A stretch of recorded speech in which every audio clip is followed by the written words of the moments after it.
Okay, Assalamualaikum, selamat pagi semua. Video ni cikgu akan rekod. Ya, okay, cikgu rekod nanti cikgu share. So hari ni kita masuk ya tajuk bab 6. Kamu boleh rujuk buku teks muka surat 198. Kita tengok buku teks muka surat 198. Okey, jumpa buku teks muka surat 198. Okey, bab 6 ni sebenarnya adalah fizik fizik nuklear. Okey. Ya. Kamu tengok gambar apa tu di depan tu? Kita punya intro ni gambar apa ni? Matahari kan? Kenapa matahari ni selalu dikaitkan dengan, kalau nuklear je matahari. Nuklear je matahari. Kenapa ya? Panas.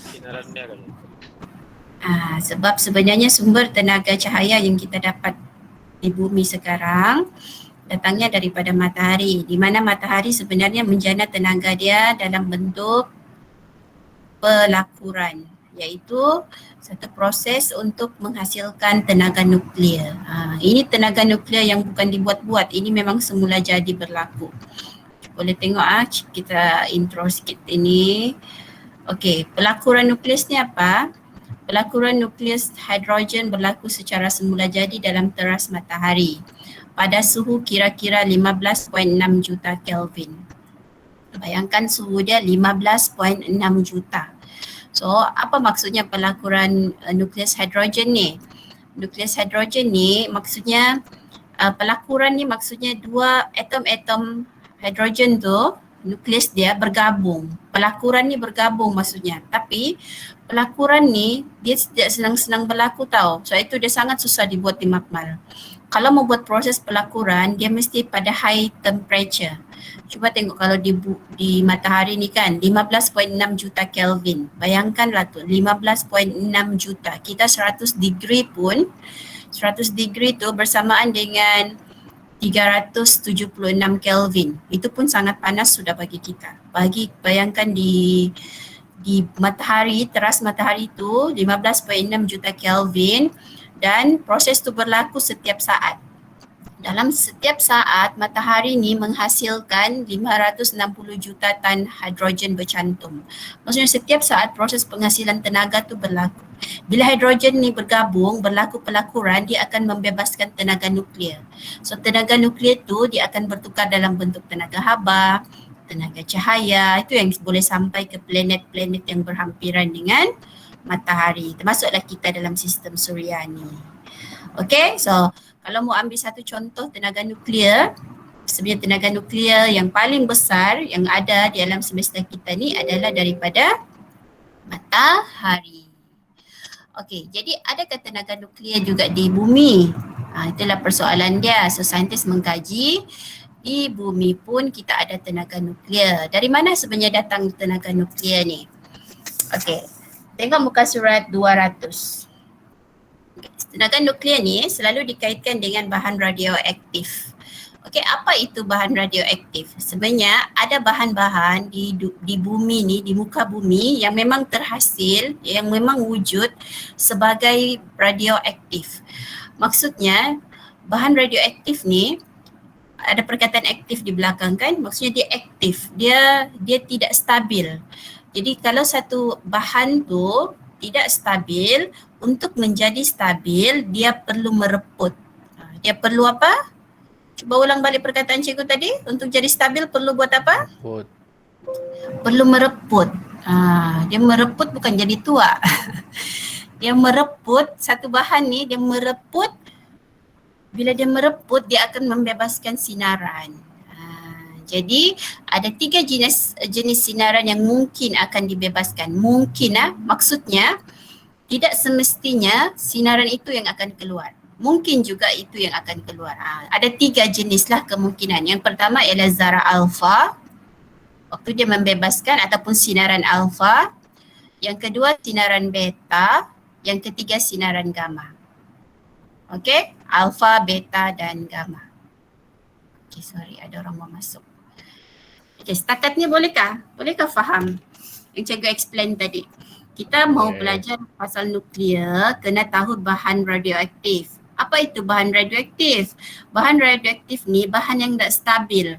Jadi kalau dia mau stabil, dia perlu mereput. Itu yang dipanggil reputan radioaktif. Reputan radioaktif ni proses satu nukleus bahan tu cuba untuk menjadi stabil dengan cara memancarkan sinaran. Siapa boleh ulang balik apa cikgu cakap ni? Siapa boleh ulang, explain balik. Apa itu reputan radioaktif?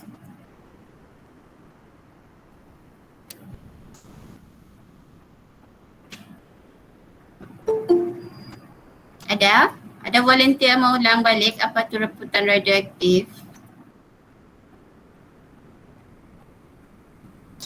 Kalau tidak, okey, Atta. Cuba kuat sikit Atta. Bisa saya.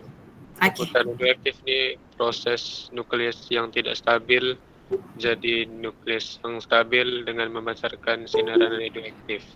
Iya, betul. Jadi ada berapa jenis sinaran radioaktif? 3. Ada Alfa, 3 jenis. beta, gamma. Ya, alfa, beta, gamma. Ingat tak? Ada 3 jenis sinaran, sama ada sinaran alfa, sinaran beta ataupun sinaran gamma. Okay, so itu asas dia. Jadi sekarang kita kena study lah setiap sinaran ni, apa jenis, apa perbezaan dia dan macam mana kita tahu sinaran alfa yang keluar, sinaran beta ataupun sinaran gamma. Okay, jadi cikgu teruskan. Okay, cikgu ada slide sini. Okay, boleh tengok. So sekarang kita menganalisis reputan radioaktif. Okay, so semua orang faham pancaran radioaktif ada 3.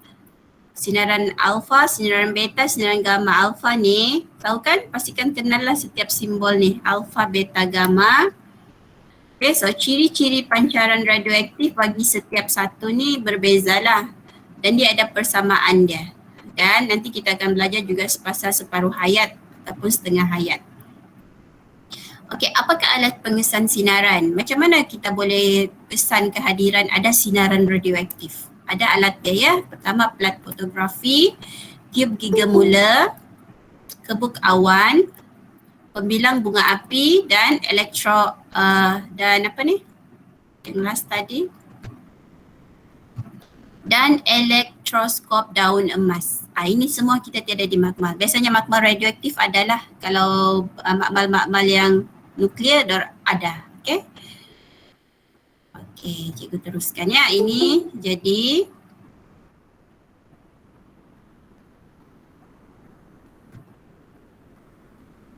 okay. Jadi asas dia tadi macam cikgu cerita, pancaran sinaran radioaktif ni seperti sinar alfa, sinar beta, sinar gamma ni dia akan keluar. Dan ingat dia punya point dia sini, sinaran ini tidak dipengaruhi oleh suhu, tekanan dan massa. Maksudnya kalau kamu ada bahan radioaktif, kamu bawa dia, bukanlah macam kamu kawal dia punya suhu, kamu kawal dia punya tekanan, okey, kamu simpan dia. Kita tidak boleh kawal, dia akan berlaku secara semula jadi. Kalau dia mau membebaskan sinaran, dia akan membebaskan sinaran juga. Maksudnya dia tidak boleh dikawal, dia spontan dan rawak. Memang berlaku secara spontan dan rawak. Memang bahan itu memang ada tempo-temponya, dia akan keluar juga dia punya sinaran itu. Boleh faham setakat ni? Boleh. Okey. Sebab itu bahan radioaktif ni dia bahaya lah. Kalau kita ada satu bahan radioaktif kan yang masih lagi tidak stabil, yang masih lagi membebaskan sinaran, kita tidak tahu pun benda tu berapa dia punya keaktifan masih. Kita tak sedar tu sebenarnya dia membebaskan sinaran dan kita tak boleh kawal biarpun kamu tutup dia. Tapi ada cara dia lah, macam mana kita supaya sinaran tu nanti tak bocor. Ada juga cara dia. Tapi kalau orang tak tahu jenis sinaran apa, dia tak tahu nanti tembus sinaran radioaktif ni dia boleh masuk ke dalam badan kah? Soalan cikgu. Bolehkah masuk dalam badan sini? Yang mana satu? Ada 3 ni, alfa, beta, gamma. Yang mana satu boleh masuk dalam badan? Alfa. Gamma. Yang Gamma. X-ray. 3 boleh masuk kah? Ada beza Ya. Jadi nanti kita tengok. Jadi yang ini faham dia dibebaskan secara spontan dan rawat dan tidak dipengaruhi oleh suhu, tekanan dan masa. Maksudnya faktor fizikal tidak mempengaruhi dia. Okay, kalau dia mau bersinar, kalau dia mau keluar tu sinaran, keluar juga dia. Tapi dia boleh dihalang lah. Dia boleh dihalang, dia ada cara-cara dia. Okey, jadi ini ciri-cirinya. Okey, macam yang cikgu cakap tadi. Kuasa penembusan.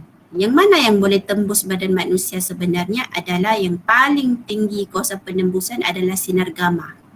Gamma ray. Okey, yang sederhana adalah beta. Yang paling rendah adalah alpha.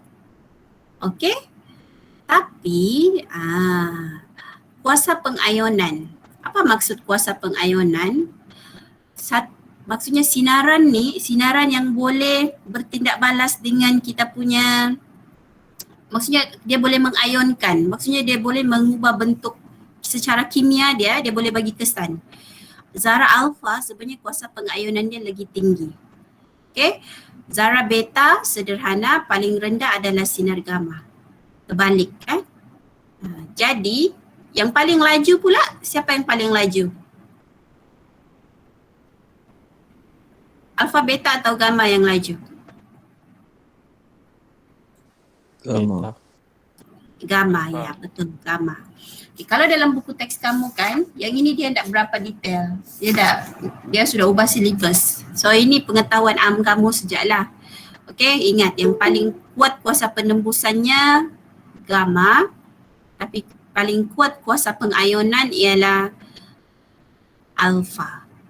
Alfa walaupun dia tak boleh tembus, tapi kalau dia masuk kita punya macam permukaan kulit kan, dia maksudnya dia boleh mengayonkan, dia boleh ubahlah chemical, secara chemicalnya dia bahaya juga. So dia kuasa pengayonan dia tu ada, tinggi. Okey, cikgu teruskan. Okey, macam mana dia ada cas kah alfa beta gamma ni? Okey, satu eksperimen dijalankan menentukan sama ada dia alfa beta gamma ni ada cas atau tidak. So diletakkan plat positif dengan plat negatif. Didapati zarah beta akan bergerak ke plat positif. Jadi kesimpulannya zarah beta adalah negatif. Kemudian zarah alfa didapati terpesong ke arah plat negatif. Maksudnya alfa positif. Tapi gamma dia bergerak lurus. Dia jalan terus saja. Jadi apa kesimpulan dia? Gamma ni apa cas dia? Neutral. Ya, gamma neutral lah, dia tidak cas. So itu gamma ni jalan terus saja, tembus saja dia. Okey. Jadi kalau dari segi medan magnet pula macam mana? Alpha beta dipesongkan juga.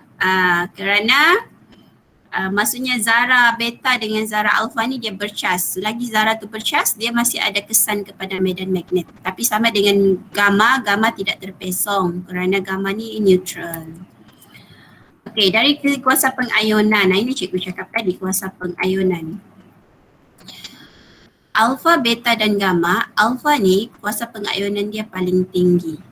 Okay, kuasa pengayonan ni dia memberi kesan kepada secara kimia lah, secara susunan ion di dalam satu bahan tu, kalau dia masuk ke dalam dia boleh trigger, dia boleh kacau. Tapi kalau gamma ni dia tidak. Okay. Ini eksperimen lah untuk menentukan kehadiran tu lah sinaran. Okay, macam cikgu cakap tadi, cikgu bagi kamu soalan tadi kan, yang mana akan tembus ke dalam badan. Kuasa penembusan dia begini. Nampak alfa? Kalau kita ada alfa, cara kita menghalang dia cukup hanya pakai sehelai kertas. Cukup pakai sehelai kertas. Dia tidak akan limpas sudah. Dia kuasa penembusan dia rendah alfanya. Kalau beta, kamu pakai kertas dia tembus. Jadi kamu kena pakai aluminium. Beberapa milimeter aluminium. Milimeter jangan pula nanometer. Pikometer, milimeter. Kalau ada beberapa milimeter aluminium, okey, bolehlah sudah halang tu beta. Okay, so dia penembusan dia sederhana. Sebab tu kadang-kadang beta ni tidak berapa digunakan dalam perubatan kan. Yang digunakan dalam perubatan biasanya adalah sinar gamma. So sinar gamma ni dia boleh limpas aluminium. Okay.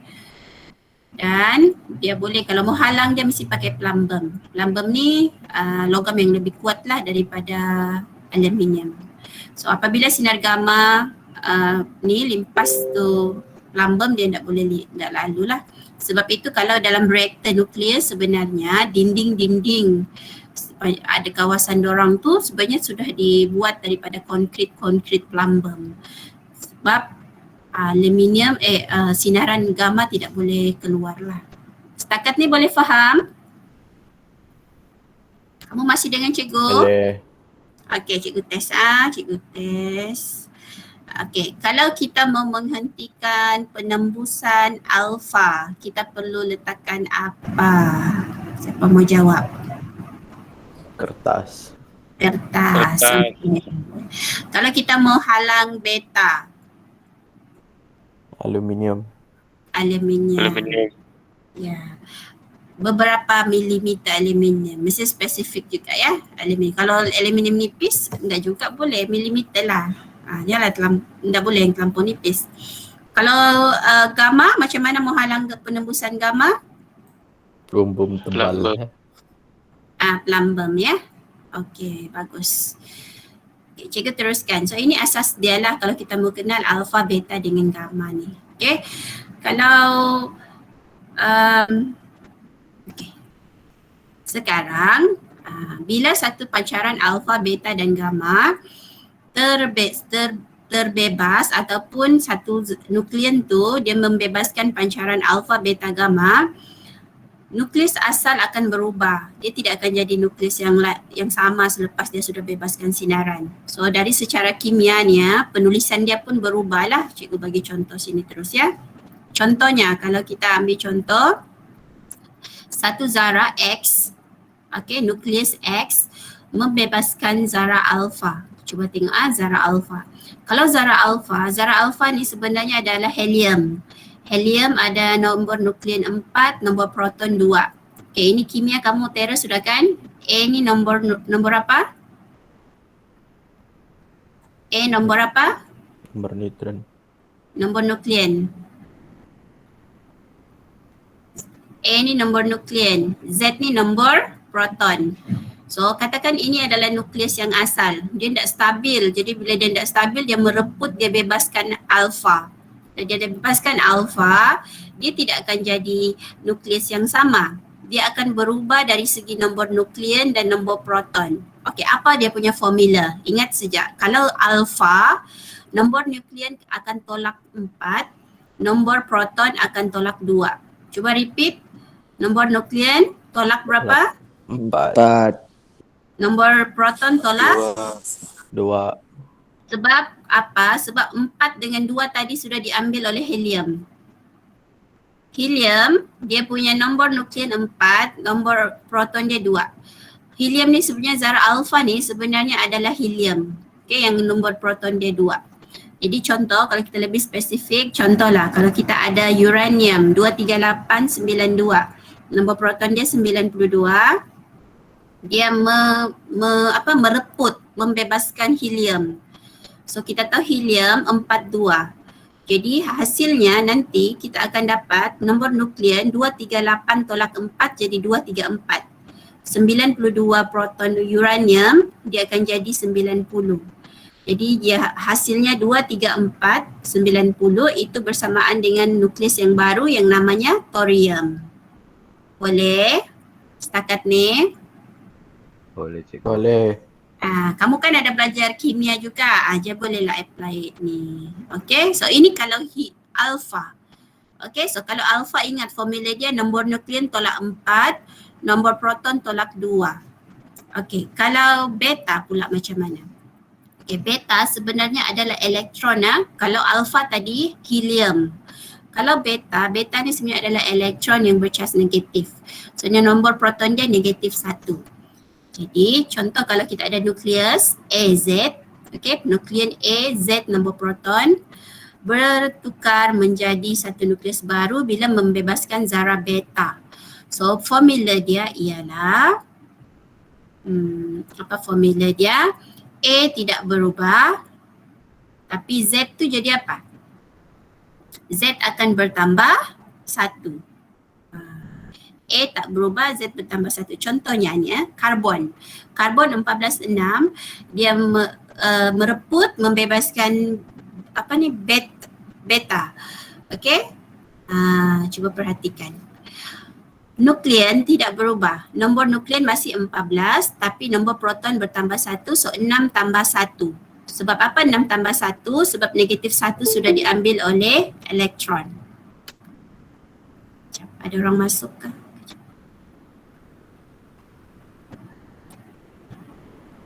Setakat ni faham? Faham. Jadi formula untuk kalau katakan di pereputan tu pereputan melibatkan beta, formula dia ialah nombor nukleon tidak berubah, nombor proton tambah 1. Gitulah. Jadi kalau 14,7, nombor proton 7 itu adalah nitrogen. So tukarlah.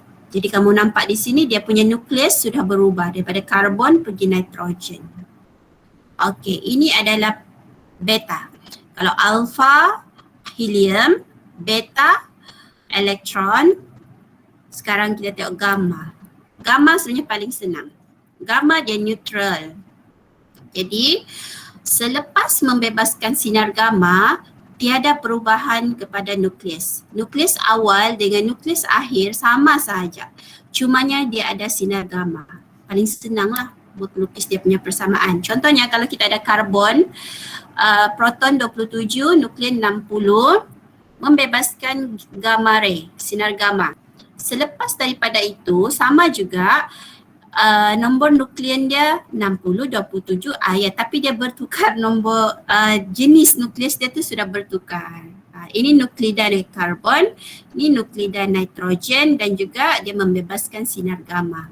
Dari segi nukleon dengan proton, nombor nukleon dan nombor proton tidak berubah. Macam elektron, macam beta dengan alpha tadi ada berubah. Yang sinar gamma ni tidak ada. Setakat ni boleh faham? Boleh. Boleh. Okey. Nanti kamu akan buat ni, persamaan ni ada latihan dah ya. Okey. Menganalisis reputan radioaktif. Okey, mari kita tengok ya satu contoh. Radioaktif yang paling famous bahan radioaktif yang famous ialah uranium. Sebab uranium ni dia punya separuh hayat dia panjang. Maksudnya dia akan ambil masa lama untuk dia mereput. Okey, tengok ya, uranium. Daripada sini dia jadi thorium. Lepas tu untuk jadi stabil lagi dia bebaskan lagi beta. Okey, dia bebaskan lagi beta. Belum lagi stabil, dia bebaskan lagi alpha.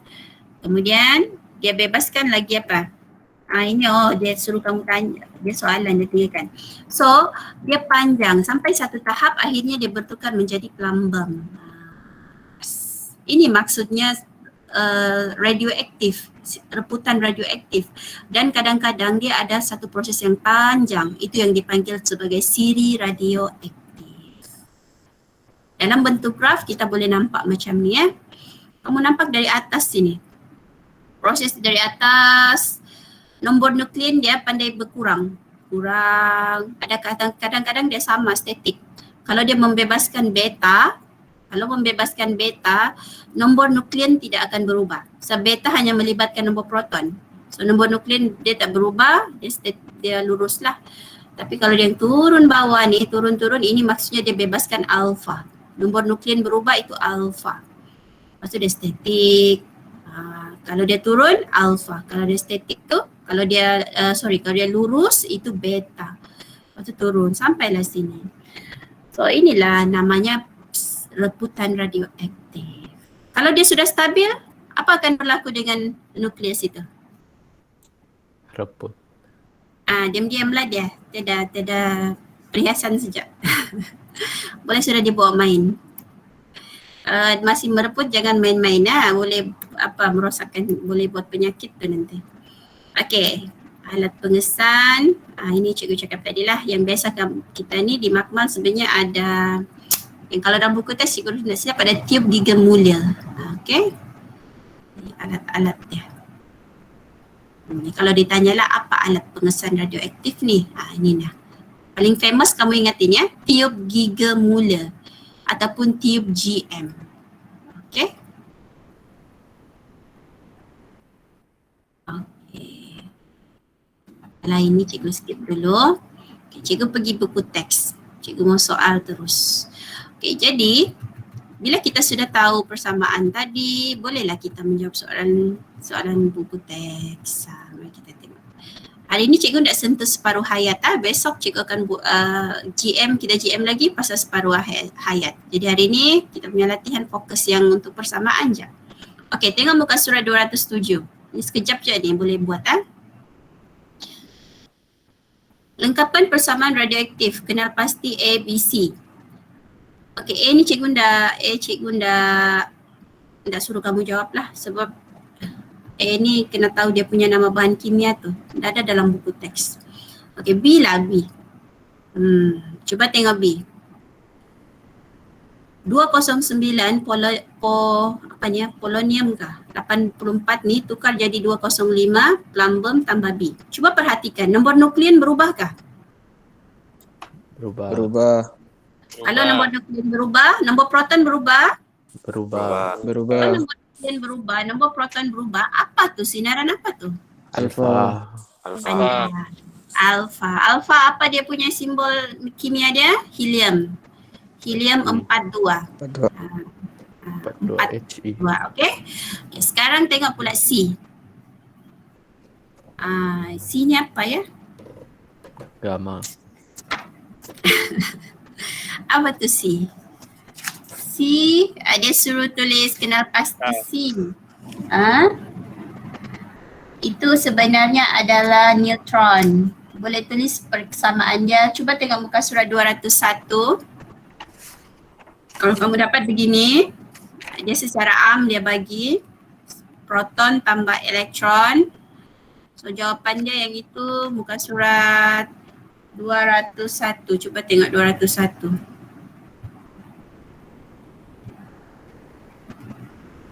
Ni nah. Ni jawapan dia. Tulis 10N. Sebenarnya dia neutron sama dengan proton dengan elektron bergabung. Itu jawapan dia. Cuba bagi jawapan sudah ni.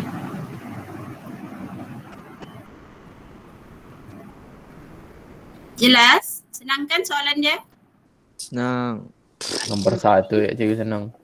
Apa? Nombor 1 tu, ya nombor 1 senang. Nombor 2 kita tengok ni cepat. Mana sudah tadi? Base ni, nuklear ni, senang je soalan dia. Macam susah tapi dia enggak. Yang paling susah kamu tahu yang bab 1 tu lagi susah. Kalau nuklear ni kan senang je.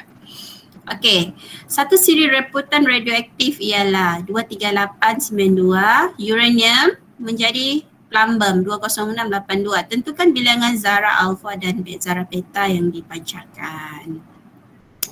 Ini jangan risau. Sebenarnya ini ada ditunjukkan ni. Nah. Ya Allah, mana sudah? Cepat. Muka surat. Nah, muka surat ni. 202. Soalan nombor 2, jawapan dia ada dekat muka surat 202. Dia start dari 238, dia jadi 206. Uranium bertukar jadi plumbum. So kiralah ada berapa alfa, ada berapa beta. Mengira je kerja kamu di sini. 8 Okey. Nanti kamu kira, kamu tulislah jawapan dia, kamu PM cikgu. Supaya cikgu tahu siapa lah yang buat hari ini latihan. Terus buat hari ini ya. Okay, cikgu. Okey. Jadi itu sahaja untuk hari ini. Dia adalah latihan yang susah-susah. Senang saja. Okey, cikgu mau tes. Sebelum tu cikgu mau tes. Okey, cuba tengok ni. Persamaan berikut mewakili perebutan beta. Antara berikut yang manakah betul mengenai unsur Y? Unsur Y. Jangan jawab dulu Cikgu mau kamu type dekat chatting. Nombor proton. Okey, apa berlaku? Bertambahkah? berkurangkah, tidak berubah atau tidak berkurang atau tidak berubah. Nombor nukleon bertambah 1 atau tidak berubah. Ini ialah perebutan beta. Okay, cikgu mau tengok jawapan dekat chatting. Cuba type.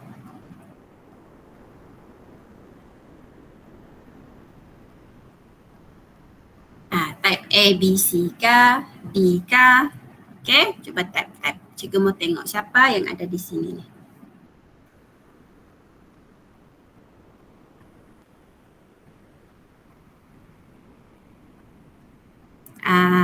Okay. So setakat ni semua orang jawab betul. Ingat tak? Beta cikgu rasa paling senang lah ingat tak? Ingat je kalau beta nukleon tidak berubah. Proton dia tu je yang bawah tu bertambah 1. Kalau yang dua-dua berubah, nukleon berubah, beta nukleon berubah, nombor proton pun berubah. So itu memang ada kemungkinan itu adalah zarah alfa yang dibebaskan. Kalau tiada apa-apa perubahan, cuma nama dia je yang bertukar, itu gamma. Itu senang saya mau dikenal pasti dia. Okay, bagus. Sekarang cikgu mau teruskan lagi kalau ada soalan jap. Okay, ini pun bagus ni. Okay, ini satu contoh nukleus R bertukar menjadi V. Berapakah bilangan zarah alfa dan berapakah bilangan zarah beta yang dibebaskan di dalam perebutan ini? Cuba jawab. Type juga soalan yang sekarang ni, apa jawapan dia? Cuba type dekat chatting.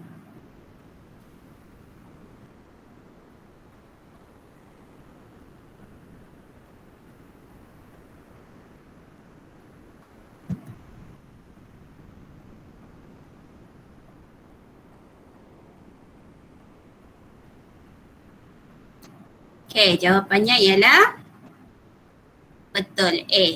Macam mana kita tahu ada dua alfa? Cuba tengok, ada dua yang garisan dia condong. Kan cikgu cakap kalau yang condong, maksudnya nukleon ada berubah. So ada dua yang condong ni, yang turun ke bawah. So alfa ada dua, yang straight, yang malar tu, dia punya nukleon itu ada 1. So 1 beta. Jawapannya A. Okay.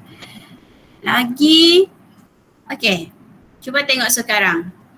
Namakan jenis perebutan radioaktif. Tengok persamaan ni. Nampak je ada helium. Ini perebutan apa ni? Kalau ada helium. Alfa. Alfa. Ya, ini adalah perebutan alfa. Mengapakah rebutan radioaktif berlaku? Kalau dia tanya begitu, kenapa dia berlaku rebutan radioaktif ni? Untuk menstabilkan diri. Ya, sebab nukleus itu tidak stabil lah. Begitulah lebih kurang kamu tulis. Untuk mencapai kestabilan. Jadi itu saja untuk hari ini. Yang ni nanti yang mengira-ngira ni nanti kita akan belajar kemudian. Okay. Kalau persamaan yang lagi komplit, okay, cikgu cakap tadi pasal alfa, beta, gamma berasingan. Sebenarnya kalau betul-betul sinaran radioaktif yang aktif kan, dia tidak membebaskan satu saja. Boleh jadi dia akan membebaskan dua jenis lah. Maksudnya dia berturutan. Dia sudah bebaskan satu. Macam tadi uranium lah tu cikgu cakap. Dia mula-mula dia bebaskan alfa, lepas tu dia bebaskan beta, okay. Dia dalam satu masa dia akan bebaskan satu jenis. Tapi dia ada siri-siri dia. Begitu. Okay, jadi untuk hari ini itu saja. Adakah apa-apa soalan mau tanya cikgu? Ada apa-apa mau tanya? Tidak? Okay, jadi sekarang masa 7.42 sudah. Cikgu rasa latihan tadi sempat tu jawab. Jawablah sekejap. Nomor 1 sama nomor 2 aja ke cikgu? Ya, 1 nombor 2. Nombor 2 tu tak payah kamu lukis, kamu kira saja. Tak payah kamu tulis yang dia punya siri tu. Tulis saja, kamu kira berapa alfa, berapa beta. Okay? So itu saja. Kalau tidak apa-apa soalan bolehlah bersurai. Okay, thank you semua. Terima kasih. Ya, sama-sama. Jumpa besok lagi ya, insyaAllah. Okay.